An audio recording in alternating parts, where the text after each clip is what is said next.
oxygen. You need to breathe in order to stay alive. For your body to stay alive, you need oxygen. And everyone in this hall knows that if you are deprived of oxygen, you will only be able to survive for a very short amount of time, and then you will die. Agreed? Now, the heart also needs oxygen. And it's interesting because the trees, what do they give us? They give us oxygen.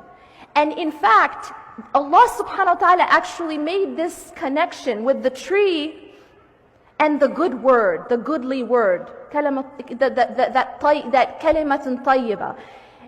And that being Iman and La ilaha illallah. And ultimately, the oxygen of the heart is dhikrullah. It's the remembrance of Allah subhanahu wa ta'ala.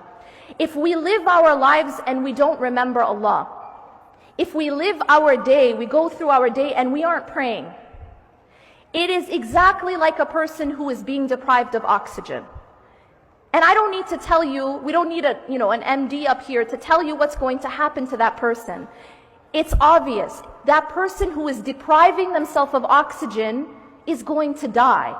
And this is the state of those people's hearts who are not praying, or who are abandoning salah, or who are, they're not praying on time, or they don't have a connection with the words of Allah, the book of Allah.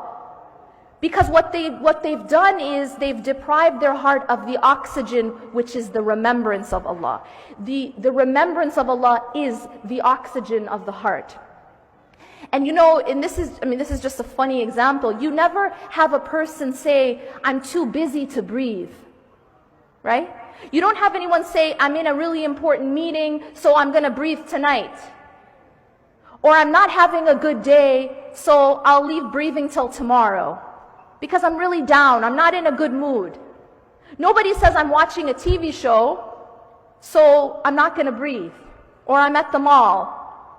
You understand the point here. We know that we have to breathe to stay alive. And it does not matter where we are, or in what state we are in, or in what condition we are in. Even when you're in US airports, you still breathe, right? Yeah? What happens when salah time comes and you're in an airport? Your salah is your oxygen. You cannot think of it as anything less. And if you do, that's why your heart ends up dying. Really, it isn't rocket science. When people want to understand why they're having a spiritual crisis, it really is not complicated. It always goes back to the salah, because the salah is the life of the heart. And a person has to first abandon the salah, or somehow put salah aside, in order to be able to get off the straight path. So the salah becomes a protection, and it is also the life of the heart.